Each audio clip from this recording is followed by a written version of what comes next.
Everyone, welcome back to my channel. My name is Jiya. आज की इस वीडियो में हम किडनी के बारे में पढ़ने वाले हैं। तो क्या होता है, जब हमारी बॉडी के सेल्स मेटाबॉलिक एक्टिविटी करते हैं उस टाइम हमारी बॉडी से वेस्ट प्रोड्यूस होता है। उस वेस्ट को हमारी बॉडी से बाहर निकालना बहुत ज़रूरी होता है ताकि हमारी बॉडी एक हेल्दी फंक्शन कर सके। तो उस बॉडी जो हमारी किडनीज होती हैं वो फिल्टर करती हैं in the form of urine, और जो यूरिन होता है वो मेटाबॉलिक वेस्ट प्रोडक्ट होता है और वो फिर हमारी बॉडी से एक्सक्रीट आउट हो जाता है। तो देखिए किडनी के बारे में पढ़ते हैं कि किडनी का स्ट्रक्चर है। किडनी पेयर में हमेशा लोकेट करती है, राइट किडनी राइट तरफ, लेफ्ट किडनी लेफ्ट तरफ। बारे में kidneys are bean shaped organs of the renal system. जो किडनी होती है वो रीनल सिस्टम का पार्ट होती है और जो उनकी शेप होती है वो बीन होती है, मतलब राजमा की तरह। उसके बाद 11 सेंटीमीटर लॉन्ग जो इनकी लंबाई होती है वो 11 सेंटीमीटर होती है। इनकी विड्थ 6 सेंटीमीटर, थिकनेस इनकी 3 सेंटीमीटर होती है और जिसका वेट होता है वो 150 ग्राम होता है। ये अडल्ट के हिसाब से बताया गया है। उसके बाद लोकेशन है इसकी lie on the posterior abdominal wall. जो एब्डोमिनल वॉल होती है उसके बिहाइंड ये लाई करती है। पोस्टीरियर का मतलब होता है पीछे। One on each side of the vertebral column. जो वर्टिब्रल कॉलम होता है उसकी दोनों तरफ ये होती है, मतलब राइट किडनी राइट तरफ और लेफ्ट किडनी लेफ्ट की तरफ। बिलो द डायफ्राम, मतलब कि किडनी के ऊपर डायफ्राम होता है और नीचे किडनी होती है। उसके बाद right kidney posterior to liver and left kidney posterior to spleen. जो राइट किडनी होती है वो लीवर के पीछे होती है and the left kidney behind the spleen. Thoracic vertebra 12 and lumbar vertebra 3 के बीच में ये लाई करती है किडनी। उसके बाद right kidney slightly lower than the left kidney because of space occupied by the liver.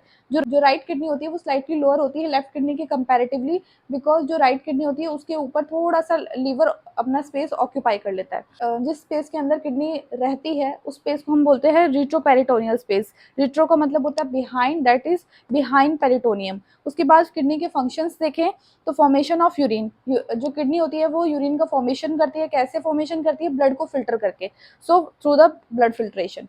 उसके बाद मेंटेन वाटर इलेक्ट्रोलाइट बैलेंस। जो किडनी होती है वो वाटर इलेक्ट्रोलाइट बैलेंस को मेंटेन करके रखती है, मतलब कि एसिड बेस को बैलेंस करती है और ये हमारी हेल्प करते हैं हीमोस्टेसिस को बॉडी के अंदर मेंटेन करने में। उसके बाद production and secretion of erythropoietin and renin. Erythropoietin एक हार्मोन होता है जो कि हमारी बॉडी में आरबीसी की प्रोडक्शन के लिए हेल्प करता है, मतलब इरिथ्रोपोइसिस में हेल्प करता है।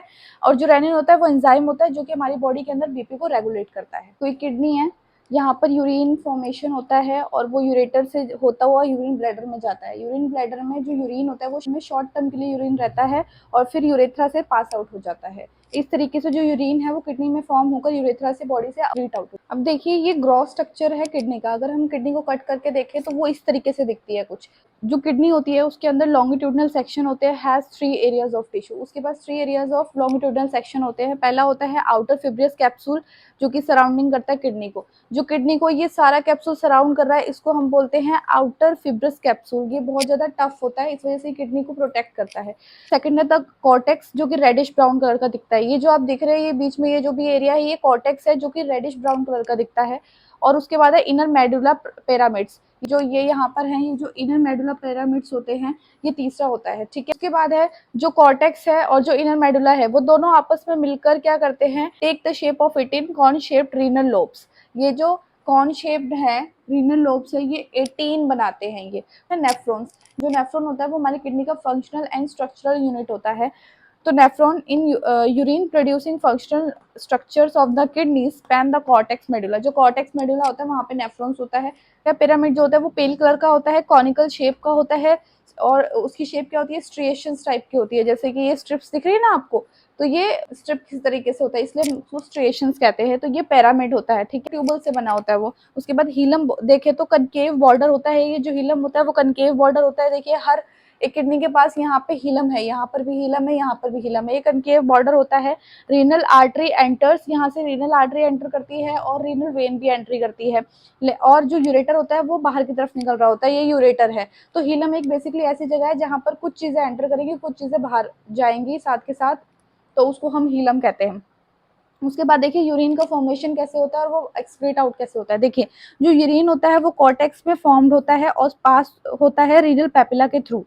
जो कि रीनल पेपिला क्या है, ये जो मेडुला पिरामिड है इसका जो टिप है ये इसको रीनल पेपिला बोलते हैं। तो क्या है, कॉर्टेक्स में यहाँ पर फॉर्म हुआ और रीनल पेपिला तक गया और वहां से पास होगा, कहाँ जाएगा, माइनर कैलेक्स में जाएगा। उसके बाद कहाँ जाएगा, माइनर कैलेक्स में जाएगा ये, और जो कि मर्ज हो जाती है मेजर कैलेक्स से, फिर उसके बाद मेजर कैलेक्स में जाएगा। 2/3 major calyces combine forming renal pelvis.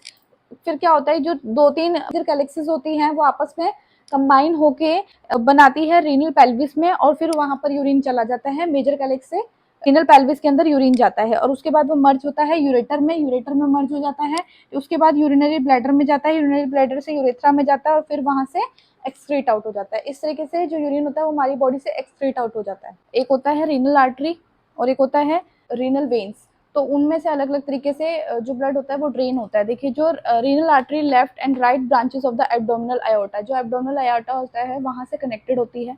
अब जो ये क्या करती है, रिसीव करती है 20% ऑफ कार्डियक आउटपुट ब्लड। जो कार्डियक ब्लड को आउटपुट करता है अपने 20% जो हिस्सा है ब्लड का वो ये रिसीव करती है, और उसको एंटर करती है और वहां से डिवाइड करती है सेगमेंटल आर्टरीज के अंदर।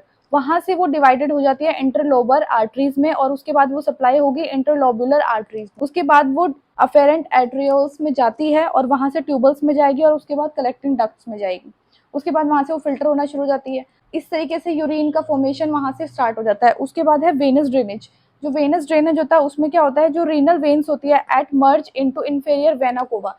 जो रीनल वेन्स होती हैं वो मर्ज होती है इंफीरियर वेना कोवा से। इसका बिल्कुल उल्टा हो जाएगा। कैसे होएगा, जो रीनल वेन से जो ब्लड होगा वो लोबुलर वेन्स में जाएगा, उसके बाद इंटरलोबर वेन में जाएगा, एंड देन उसके बाद सेगमेंटल में जाएगा, एंड देन उसके बाद हार्ट में जाएगा। तो ये था हमारा किडनी का टॉपिक। अगर आपको थोड़ा सा भी यूजफुल लगा हो तो प्लीज मेरे चैनल को सब्सक्राइब करें, लाइक करें, शेयर करें, और कमेंट में जरूर बताएं कैसा लगा video. Thank you very much.